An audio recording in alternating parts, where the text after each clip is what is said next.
Hey, what's going on, everyone? Hope everyone has had a good week. I'm just going to kind of wait a second or two for people to jump in. And today we'll be talking about like what I did personally to basically double my total testosterone. So let me look over my notes and then we'll kind of go from there, okay?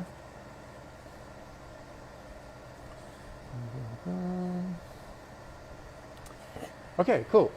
So yeah, what we'll be covering today is basically how I was able to up my total testosterone, and that's like a big deal for today's population. So obviously, the average male is, "Hey Gary, good to see you, man. Let me know how your trip is going, and if you figured out the gym situation as well. That way, we can kind of figure out the next step." So yeah, you guys, today we'll be talking about how to improve your total testosterone, in particular, like my story and what I did. So to kind of give you some background, back when I was 27, my total testosterone actually came in at like 450 nanograms per deciliter, which is pretty low, especially for a very active and supposedly quote unquote health conscious 27-year-old, which I thought I was in that case. And compared to probably a lot of people, I was, but there's still a lot of room for improvement that I could have done. And I'll explain kind of some shortcomings that I ran into when I was younger, typically like the mismanagement of my central nervous system and how that affected my total testosterone and all that. Larry, Philip, good to see you.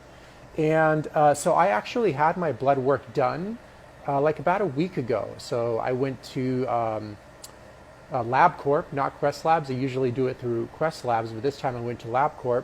And my total testosterone, so right now I'm like 37 years old, actually came in at like 900 nanograms per deciliter, which is extremely high, especially for a 37-year-old. Like these days, it's actually pretty rare to run into early 20-year-olds with that kind of testosterone level. And if you take the entire US population in particular into consideration, probably the average male is somewhere between like 300 to 500 nanograms per deciliter, where I came in at like 900 nanograms per deciliter, okay?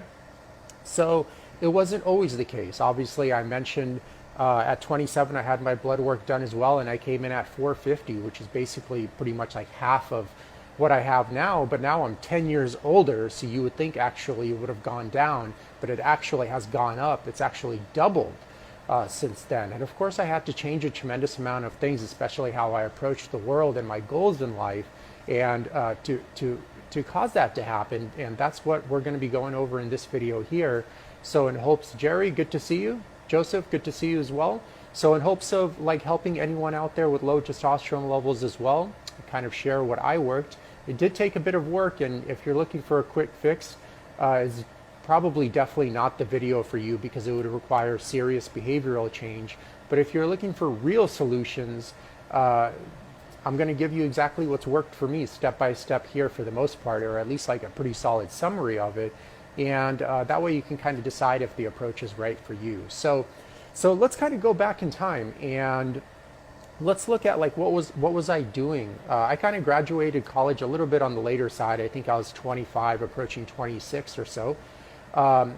And basically, you know, like at the graduation of college, it was I think like 2009, so it was at the tail end of that huge mortgage collapse where obviously everyone lost their jobs and it affected the economy quite a bit.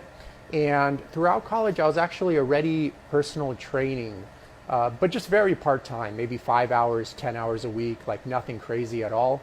And I was already coaching people, and most of the people I was coaching basically had like hardcore, like corporate jobs of some sort. And I already saw, you know, what 20 or 30 years of that kind of environment would do to you. You know, the long hours, the social politics, the bureaucracy, the deadline after deadline, constantly increasing goals after deadlines are met, et cetera, et cetera. And, you know, the average 35 or 40-year-old just wasn't looking too great. And more importantly, they weren't feeling great at all. And I said to myself at the end of college, although it was risky, and a lot of my friends were like, well, you know, no one's hiring or any of that sort. Like, how do you expect to work for yourself, especially in a luxury kind of like occupation, like health coaching, et cetera, et cetera. But I knew that it would be very hard for me to maintain my physical and mental health going the corporate route, just because the way that system is structured. So I decided to stick with it and stick to what I love, because actually, like, I'm very thankful for it. I found like my passion early on in life, having been raised with by my grandmother in Ukraine on an off-grid farm. I learned a lot about, nature, how you're supposed to work with nature, the seasons, what real food is, what real actual food is, et cetera, and how to basically live like a human being. And then also my dad got me into like weightlifting at a very early age too. He would go and then I would just lift with him, and it would be kind of our bonding moment. And I just kind of loved it right off the bat, especially like the weightlifting, like more aesthetics part, but I loved the health part of it as well. And I just kind of, like lost myself in it. Like every time I would step into the gym or read books on like psychology or any kind of health related thing like nutrition or performance, et cetera, I could just, the hours seemed to fly by. It's like I was under some kind of trance. And basically by the end of college, I found like, well, if I work these hardcore like 50, 60-hour weeks under, these social politics and under, like a manager I might not like, et cetera, I'm not going to be able to do all that stuff. So I had a general outline of my core values already outlined. So I did go and work for myself after college, pretty much, which I was doing already anyway since I was 19, but I decided to pursue it full time basically. So although I had those core values set, I still somewhat lost myself, So obviously a lot of my friends were working crazy hours, and my parents were working a lot of hours as well. And I just thought that's like what adults were supposed to do, like basically kill themselves for their job. And if you weren't dying for your job, you weren't trying hard enough, you're basically lazy, you're a loser, stuff of that sort. I'm pretty sure, especially a lot of people in Western cultures are grown up with that. And especially if you're kind of like an immigrant like myself, you have a little bit of that immigrant guilt in the sense that, hey, your parents took a risk on moving over here, so you should take, the opportunities that are present in this country versus the opportunities that might not be present in your native country. So there's that aspect for me personally, not everyone though on this call for sure. And I just thought that's what you have to do, like work crazy hours. So inevitably I kind of lost a little bit of my core values for a while, and I was taking on a lot of clients, and there are a few motivations behind this. And basically one of them was like, obviously, like a lot of people on this call would relate to, it's just the money was great. A lot of clients were coming in and they're happy to pay. But that wasn't my main motivation. The main motivation is I just had a hard time turning clients away, because I really cared for them at the end of the day.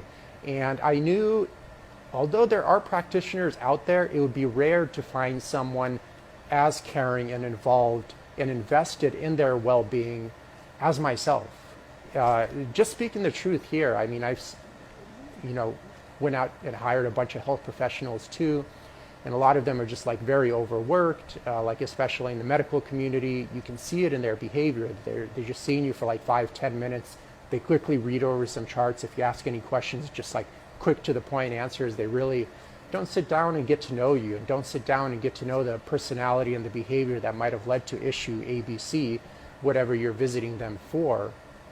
And I found this in a lot of other like holistic professions as well. It's just a lot of people are just really focused on the business side of things, and just really don't give that caring to the client that the client needs, which is one of the biggest motivations why I stuck to one-on-one coaching for so many years, because I love to get to know the person, their unique challenges, because let's remember, nature is a novelty generator, and there are no two even the same grains of sand on the planet, moreover the same two people. Like for example, let's say you have two white males that are both 6 feet tall. There might even be twins. They're both 20 pounds overweight. On the surface, it might actually seem like these two people have the same exact problem, but the reason for why they gained those 20 pounds could be dramatically different between both subjects. Thus, the approach to helping them create lasting change and the initial weight loss as well will be dramatically different as well. So if you kind of give them copy and paste formulas, you're just relying on dumb luck. And from my experience, whenever you rely on dumb luck, it most never works out long term. The best that could happen is it could work out short term a little bit here and there, and then give you some false hope, and then you'll return back to your old ways and eventually if not dealing with that initial symptom, with other symptoms down the line, because usually a belief system that leads one to gain excess body fat will also lead one to also develop various other mental and physical pathologies throughout their lifetime. So if that behavior and that belief system isn't dealt with, you might lose the 20 pounds, but then, have cancer, high blood pressure, erectile dysfunction, depression, anxiety, psychologically induced chronic insomnia, whatever. I mean, the list is really endless in terms of what a poor, like non-health conscious belief system, the amount of pain it could cause the subject throughout that subject's life. And usually the subject is just oftentimes just doing it to themselves.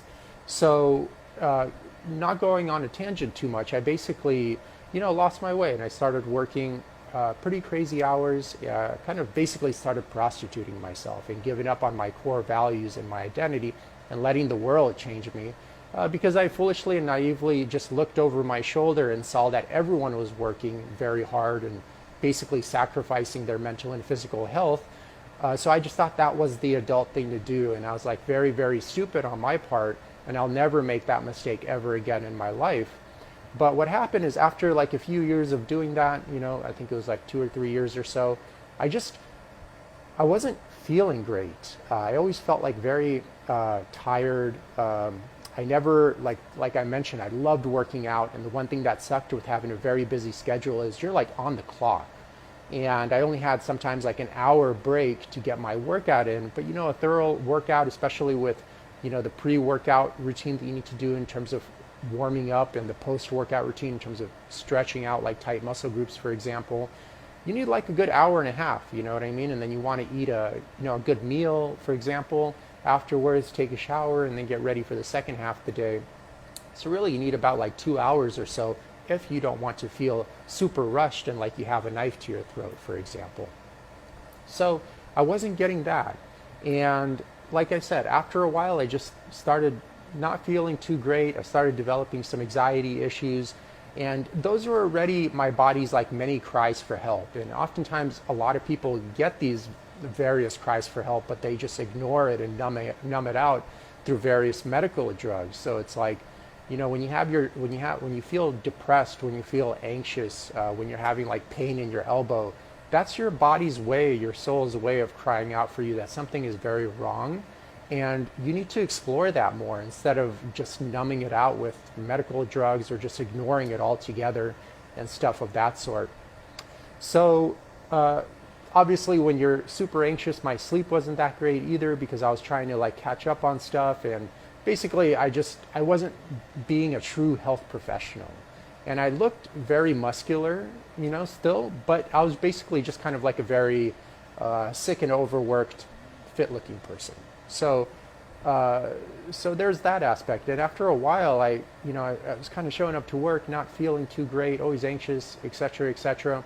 And I looked over my shoulder, and I'm like, man, like what's going on, And once again, I looked over, and I see like a lot of like my friends, a lot of people around me, they're working these crazy hours, just kind of saying that mental and physical health is important, but their actions is the number one thing, but their actions kind of depict that it's a distant second, third, fourth, whatever, maybe not even non-existent. And I was looking over, and I'm like, well, wait a minute, they're all like very overweight, their skin looks bad, many of them are on like pharmaceutical drugs just to get by through the day. A lot of them need like 3 or 4 cups of coffee, and they still feel very drained throughout the day.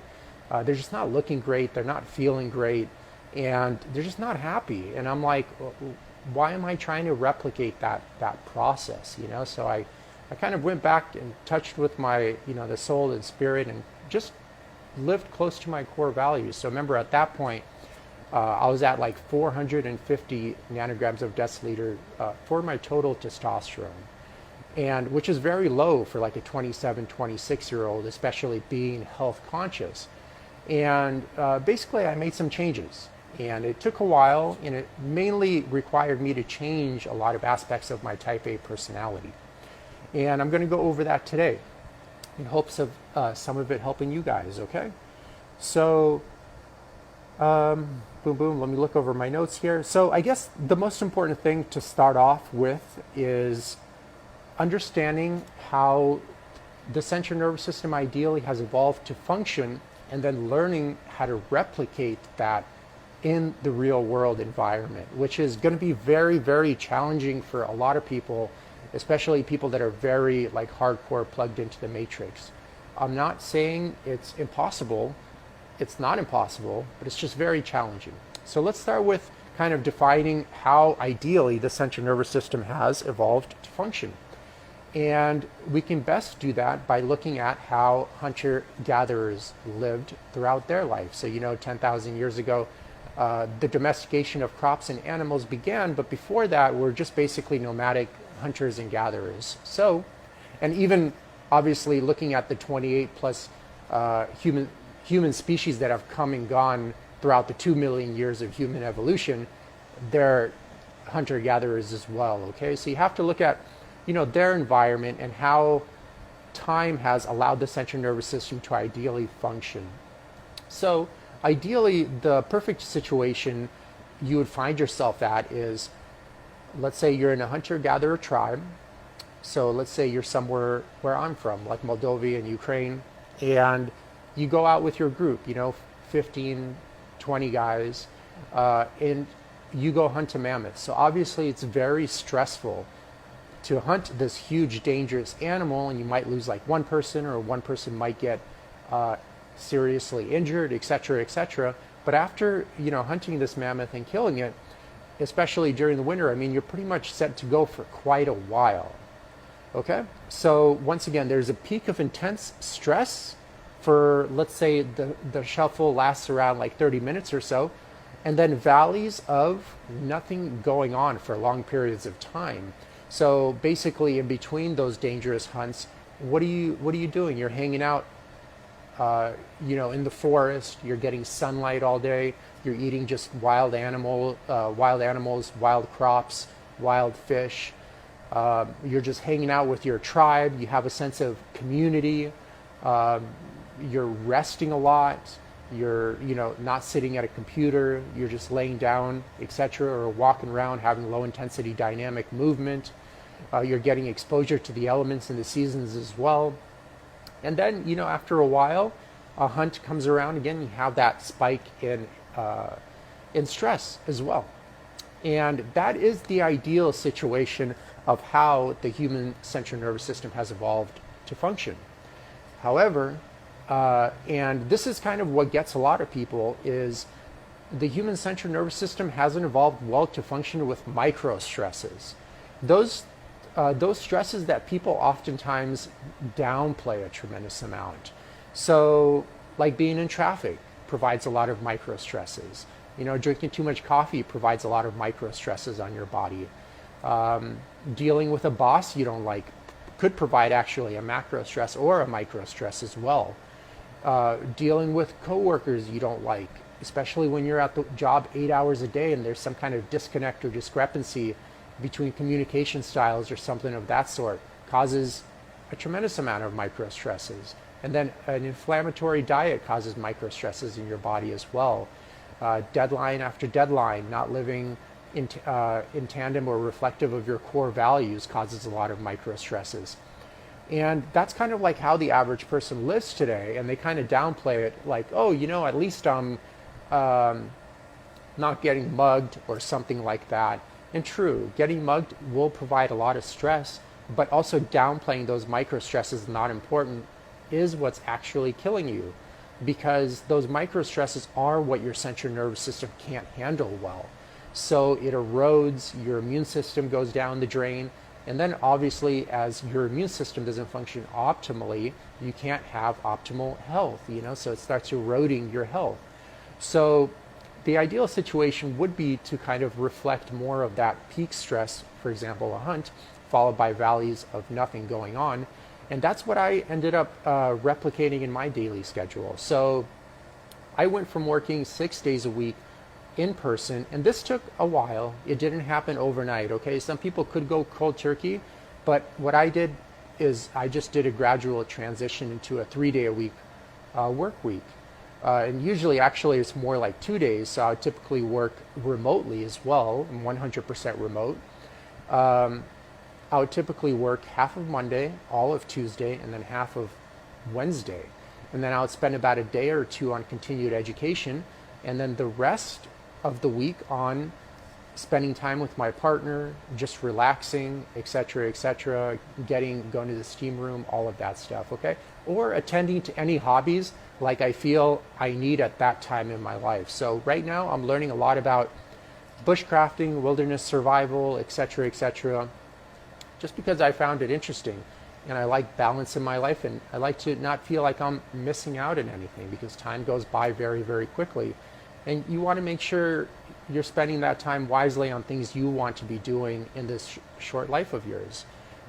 Stuff of that sort, and not kind of wasted on, doing things you think you should be doing, okay? Ask your soul what you want to do and make sure you do that. And as I always tell people, like, if you can make a salary doing something you hate, imagine how much money you can make actually doing something you love, and actually be happy and not miserable and not have a saggy face and all that stuff, okay?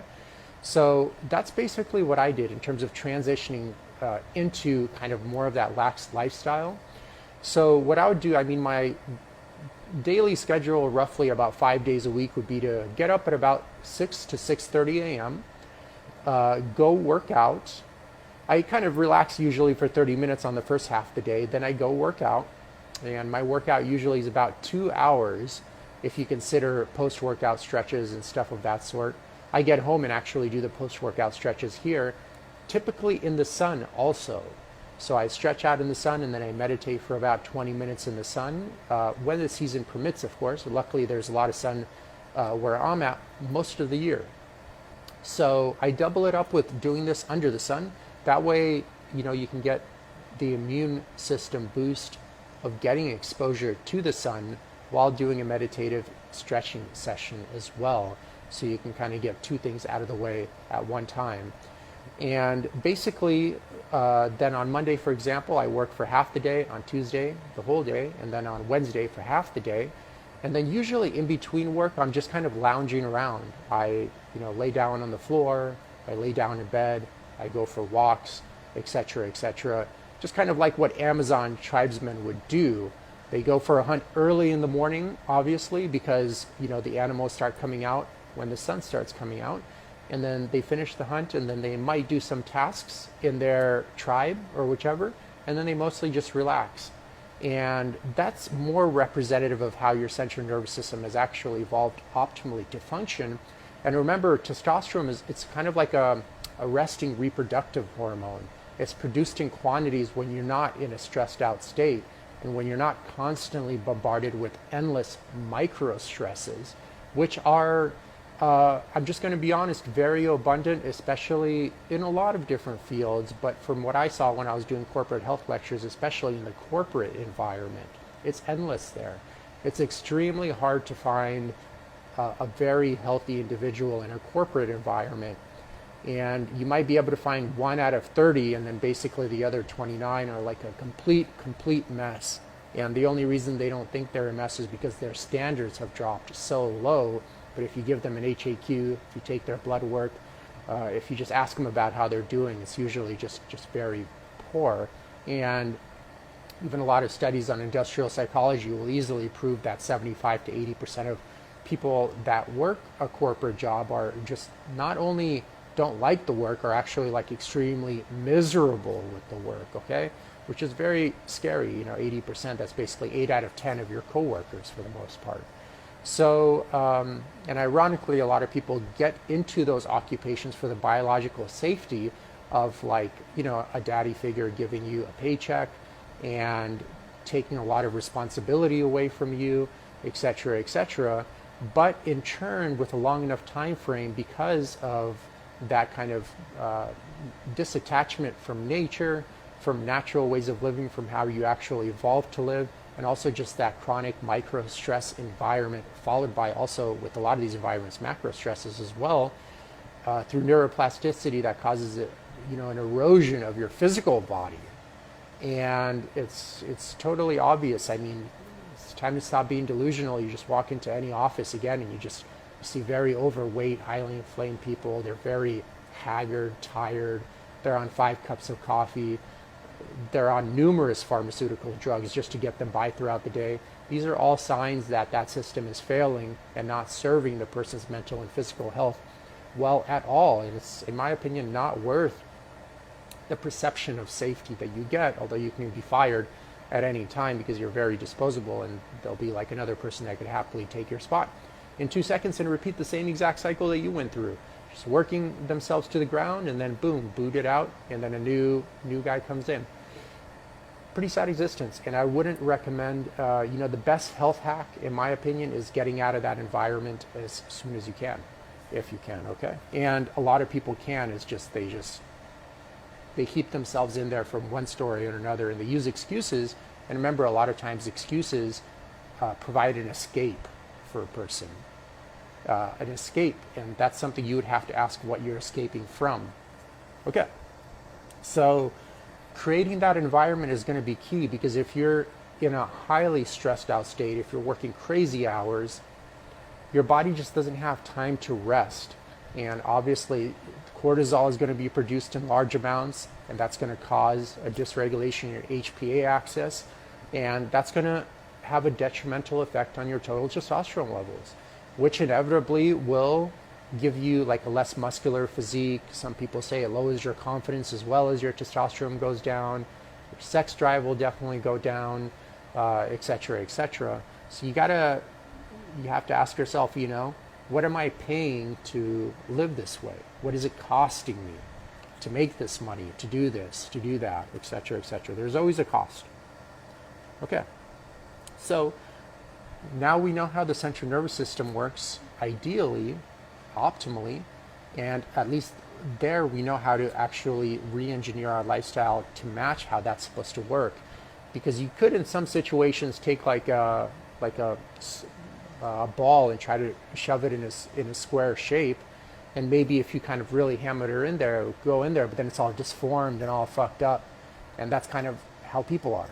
They make it, to director level or executive level, but then they're all overweight and like mentally fucked up. They're on depressants, anti-anxiety medication, sleeping aids. That's what's happening right there, okay? You're taking a circle and trying to shove it in a square box, and it's always sad to see, unfortunately. And then unfortunately, if the people have kids, they teach their kids to do that same exact thing, because your kids, 80% of what they learn from you is just through observation. So if they see you doing that, if they see you killing yourself for work and just very overweight, tired, anxious, maybe angry as well, they'll see this as an acceptable way of living. And it's not an acceptable way of living. Okay, so one thing too, I hear this in business circles often, and that's like, oh, all you have to do is change your mindset, and everything will be okay if you just view things positively. And it's not the case. Your soul knows when something is off, and just changing your kind of logical mindset isn't going to help reestablish that balance, okay? And especially when you look at the optimal way a central nervous system should function, the way you change your mindset and belief might help you a little bit, but it's not going to all of a sudden make it acceptable for you to be working 60, 70, 80-hour weeks, even 50-hour weeks. Okay, there's just a certain amount of miles an average central nervous system has, and if you surpass those miles, the machine starts breaking down. And symptoms of you actually surpassing these things, it could be numerous, but erectile dysfunction, sleepless nights, anxiety. Remember, where anxiety persists for long periods of time, depression follows close behind. Anger issues, high blood pressure, low testosterone, etc., etc. Okay, I mean, the lists are endless. So you have to really calculate, like, is it worth what I'm doing, this cost to myself, killing myself basically for a job I may not like, or also a lot of things, and I got this from one of my clients that I interviewed here as well. It's like a lot of You got to look at it realistically, man. A lot of companies produce non-essential products at the end of the day that are basically just depleting the world's resources and at an accelerated rate, making a few people rich and some people at least have enough money to get by, etc., etc. So what's the point of killing yourself to produce these non-essential products? It's not like you're curing cancer, for example, okay? And you're just basically killing yourself to get paper moved around faster. What's the point? It's like meaningless. And you just have to start seeing that, okay? Okay, another important thing is really being strict with sleeping between the hours of 10 p.m. and 6 a.m. And I'm talking about like 7 days a week, ideally. You might have one a day off here and there, but ideally consistently sleeping between the hours of 10 p.m. and 6 a.m. without sleeping drugs or whatever else bullshit symptom management things people take so they can continue the behavior and the personality that led them into that problem. And the reason for that is your body repairs itself mentally, or it repairs itself physically from 10 p.m. to 2 a.m. and mentally from 2 a.m. to 6 a.m. So it's important to sleep in between those hours. So like, for example, if you have an injury or you're not recovering from your workouts, you have to ask yourself, like, how's my sleeping quality between 10 p.m. and 2 a.m.? A lot of times, too, people run into the issue of, they're like, well, I do go to sleep at 10 p.m. And then you look at their logs and they might be in bed by 10 p.m., but they are actually sleeping by 11 p.m. or 11:30. And if you average that throughout the week, presuming you're getting up at 6 a.m., you're losing 7 hours of physical repair time every single week. And that's going to make it tough for you to really optimize your testosterone levels, to really recover well from workouts, etc., etc. And many people are getting to sleep way later than that. They might be sleeping at midnight, so they're losing 14 hours of physical repair time every single week. And the sad part is anyone can sleep well. Mac, it's probably on your end. I have a good 5 bars on this side. I don't know if you're in Canada. I think you mentioned you're in Canada here. Yeah. Sorry, man. But I'm going to post this later, so you could always check it out another time if the sound is not that great for you. Breno, good to see you. Let's see who else we got. We got a few more people here. Mac, Calvin, Andy, Steve, Jay, good to see you guys. And whoever else showed up as well. So it's important to optimize that sleeping schedule. And almost nobody is doing that optimally. Even a lot of people that say, oh, my sleep is good, you evaluate their sleep, and once again, like today they're going to sleep at 10, tomorrow they're going to sleep at midnight. It's all over the place. You ideally need it very regimented, and you need a good bedtime ritual and morning ritual as well to optimize that process, okay? And then obviously you don't want to be drowning yourself in coffee. Sleeping pills are the worst, I find. People take those, it's like ridiculous. Energy drinks, etc., etc. The thing with coffee is, let's look at it realistically, guys. When you're tired, when you're feeling sleepy, kind of worn down, that's your body's way of telling you need to rest, not have more coffee. Especially people are buying a lot of cheap coffee, so on top of that, they're getting trace amounts of God knows how many synthetic biocides that are used to grow that crop in a heated state, most likely in a plastic cup, as well as you're getting a lot of estrogenic chemicals in that coffee also. So when you're tired, it's your body's way of telling you need to rest. So take a nap. Notice that a lot of people that drink coffee, you see them drinking a lot of coffee, they're always tired, which is ironic, right? Because coffee is supposed to give you energy, but they're always tired. They always look very fatigued. Their skin doesn't have that youthful glow. They're just kind of dying slowly. And because they're not listening to their body's many cries for help, and they're trying to kind of keep up with the matrix and keep up with the machine, etc., etc., instead of putting their mental and physical health first, which inevitably is the stepping stone of how to find yourself and find your health again in this world, because inevitably you have to be, as ironic as it sounds, very selfish. if you want something to last long term, whether it be a career or a relationship, I mean, the idea is you want to be very clear about your core values, and then very selfish in the sense that you want your environment to reflect those core values. Because if you're not, that's how people run into all these health challenges. They put themselves second, third, oh, my work comes first, my coworkers are important. Although honestly, they're like literally most of them don't care about you, and the second you quit, they're so busy with their work, they forget about you 2 seconds later. So why, once again, kill yourself for that, and on top of that, kill yourself for a company that's probably making a non-essential product that really just depletes the world's resources and doesn't do much else. So that's something you got to evaluate for yourself too, and really be honest with yourself and not bullshit yourself, because in this case, you're only going to be hurting yourself, and inevitably the more you bullshit and the more masks you wear in the world, in terms of this topic here, the more stress you will have, and the lower your total testosterone will be as well. So those are some points there.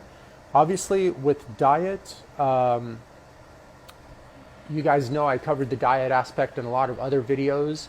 I try to just eat pasture-raised meats, wild fish, at least USDA organic certified vegetables and fruit from the supermarket. And I drink pretty much just water and 1 cup of black coffee like a few days during the week, not even every day. And the water I get from a Berkey water system. Okay, so I bought a Berkey, and I also have obviously the 2 carbon filters that comes with it, but then I also have a fluoride and arsenic filter as well. So those are the 2 aspects. I mean, we covered this on a lot, but pasture-raised animals are important. I won't cover extensively why, but just the ability to decrease your exposure to various synthetic biocides used in crop production of grain-fed animals. On top of, like, for example, like I talked about when I volunteered at the number5barbeef.com, they're just raising kind of like wild cattle for the most part. So they don't clip their bulls, so the testosterone content I feel is going to be higher in the meat. They don't dehorn the cattle. And the owner of that ranch, Frank Fitzpatrick, which was one of my mentors, just had that herd for about like 20 or 30 years. And basically he just let them do their own thing. And if a certain amount of them died out during the process, he didn't try to save them or anything. He just kind of let the strong ones live, and they reproduced kids that are also very resilient in that particular environment. And that way there was no vaccines, no medicines, no antibiotics, no beta agonists, no synthetic biocides, GMOs, whatever else. Fertilizers used on that crop. So obviously if you're eating that kind of quality meat or even wild game, that would have a huge positive impact on your health versus like very poorly managed factory farmed meat for a myriad of reasons.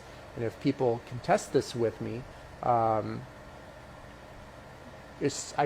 be happy to talk about it and break it down, but it's a very long conversation. And most oftentimes just results speak for themselves, and the average person isn't looking that great these days, even the ones that are presumably quote unquote eating healthy. Okay, so some things to think about. Obviously, ironically, excess body fat will produce excess amounts of estrogen in your body. So having a reasonable body fat percentage for males could be anywhere between like 12 or 15%. I just had a DEXA scan actually done a few weeks ago, and I would recommend getting something like that done, like a DEXA scan. It's really cool, and it's pretty easy. And I came in at like 10.7% body fat. So obviously the lower your body fat is, the less total estrogen you'll have in your body. Because typically when your body starts creating a lot more fat, that fat will create a lot more estrogen as well. So something to think about there. What goes under the radar of some people is trying to avoid exposure to estrogenic chemicals as well. This one's going to be tough, but you could do that through eating pasture-raised animals, avoiding fast food, avoiding eating out of plastics, definitely microwaving anything in plastics, drinking out of plastics. I try to, basically my food only touches glass, and I never microwave anything. I do have kind of a mini oven and a Instapot, so I cook pretty much most of my food in there, pretty much all of my food in there actually. I don't eat fast food, and I definitely try to avoid any grain-fed animals, that's for sure, okay? Phytoestrogens are also important to consider, so something like excessive amounts of soy consumption or flaxseed consumption, especially in supplement form, you would probably want to decrease as well. That can kind of increase your estrogen in your body quite a bit, but especially also take into consideration like hygiene products. I don't use any face wash or anything or any body wash, or I do have this one organic shampoo or whatever, which has like 2 ingredients, and I do brush my teeth, but with a bamboo brush. And I do have an organic paste, but I only use it like once a week. And I mainly rely on just a clean diet, water intake, being well rested, and low stress levels to really maintain my skin. And I find that actually works for pretty much the bulk majority of my clients that I recommend that to. And they're able to ditch their 50 million creams that are basically not doing anything, because your skin is just a reflection of how healthy you are inside. Regarding skincare, and also decreasing your exposure to estrogenic chemicals, the use of steam rooms and saunas are always great as well. So I try to go to the steam room like once a week. Kind of worked up my tolerance. I usually stay there for about like 30-40 minutes. And I kind of lay down on a towel and I put a cold towel over my face, and I just use that as a meditation session as well. Obviously, that's the time I do. You would have to figure out something that works for you, okay? But that's a good way to kind of detox yourself from all those estrogenic chemicals. Personally, I would stay away from any kind of cosmetics, pretty much literally any face wash or any body wash I would stay away from as well. And trust me, I used to be all into that stuff. I'd listen to my dermatologist, which told me just to take antibiotics and have like a million lotions, and I would still get crazy breakouts all the time. And once I realized it happened during a China trip when I went to China for about 2 months. I noticed it was like very hot. I think it was in August. I do remember it being extremely hot there. And obviously I was walking with a backpack, and the backpack, you sweat quite a bit on your back. And I was just hiking throughout there, like backpacking, is just not taking showers every day and eating, a lot of fried food. There was a lot of fried food obviously in China and stuff of that sort. And I still noticed all my acne went away, especially on my back. And I'm like, what the hell? I'm returning back to America. I was living in California at that time. And pretty much 2 weeks back in, I'm getting all these breakouts again. And then my dermatologist is telling me it's my genetics. I'm like, well, how could it be my genetics when I just go to China and like supposedly this quote unquote dirtier environment because of the way I was backpacking, etc. And all my skin is clearing up. So just to give you an idea, even if you have a genetic basis for something, remember your genetics kind of loads the gun, but your decisions pull the trigger. So keep that in mind. I shared a lot of my experiences with anxiety, how I have a genetic predisposition for that. But I was able to easily manage it, not easily, but able to manage it through various lifestyle changes and dietary changes as well. And I promise you, I don't really see that many people taking anti-anxiety medication that don't do that behavioral change that actually get better. They most always just get worse year after year and have to keep upping their medication until they're like maxed out. And then they might be taking multiple medications at that and still looking and feeling worse than they've ever felt before. So definitely check out my other videos for that on what I did personally to pretty much eliminate my anxiety. But there's a lot of overlap to what I covered here as well. So, okay. And yeah, guys, like I mentioned in a lot of videos, the best thing you can do for your health overall is to really just identify, be very crystal clear about your core values, and make sure those core values are obviously reflected in your day-to-day life. You can't bullshit yourself here. And try to really dig deep into your soul and distinguish between what has been socially programmed for you to believe your core value is, kind of like I was stupid enough to believe my core value was working crazy hours way back when, So that would be more kind of social programming disguised as a core value, but that doesn't serve you. And just identify those core values and make sure your day-to-day existence and actual life is aligned with those core values.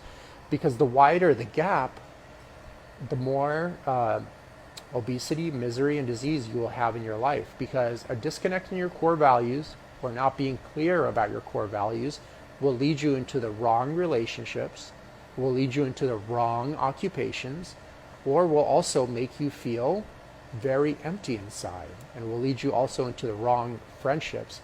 And the longer you stay there, the more you will talk yourself into believing that's what you really wanted all along. And then the misery cycle just accelerates and gets worse and worse. And no amount of boot camps or nutritional coaching or whatever bullshit diet or social media influencer you're following is going to help you, because inevitably your foundation is broken. And if your foundation is broken, no matter how good of a house you try to build on top of it, it's going to crumble. And it's super important. And the second you start getting those core values aligned and being very crystal clear about what they even are, you will watch your body will heal, because your body will start telling you, or your soul will start telling you what is right and wrong for you. And the reason a lot of this, like obesity, anxiety, whatever is happening, is just there's a disconnect of core values and then a mismanagement of that behavior, et cetera, et cetera. So it all starts there. And that's my story about how I bumped up my total testosterone from 450 to 900 nanograms per deciliter. Obviously, I didn't talk about my workouts.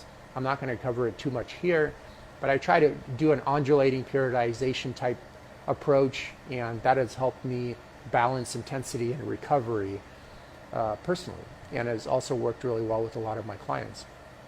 So that's what I did.